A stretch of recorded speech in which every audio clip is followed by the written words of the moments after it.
Ako nga pala si Raymark Sapin, a young entrepreneur from Alabang. And nalaman ko tong Alpha Reset dahil mentor ko si Mr. Mike Maranan.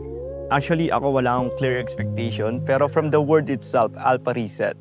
So, magkakaroon ng reset about your personality, your growth, and career, or anything in your life na kailangan mong baguhin.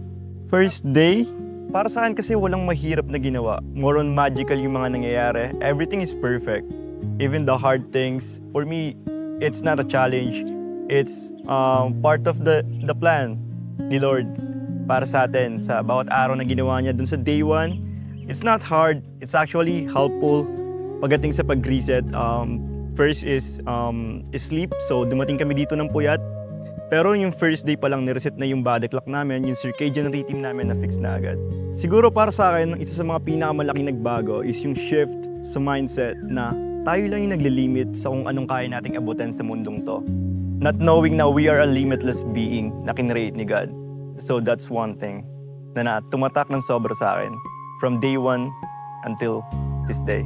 So pagdating naman sa mga magbabago sa akin, so naniniwala ako and alam ko na nagsimula na yung pagbabago simula nang dumating ako dito ng day 1. And tutuloy-tuloy ko na lang yun sa mga susunod na araw, buwan, taon. Ayun ay pagbabago ng kaisipan, mindset, career, relationship dun sa mga taong nasa paligid mo. And then, pagdating naman sa financially, nagbigay ng clarity sa akin kung ano yung mga dapat kong gawin. It also gives me purpose. And alam ko na ngayon yung dapat kong gawin sa mga susunod na araw at taon. So to all my friends or to all the people na nanonood ng video na to, it's not accidentally na napanood mo tong video na to. So napanood mo tong video na to kasi you're seeking.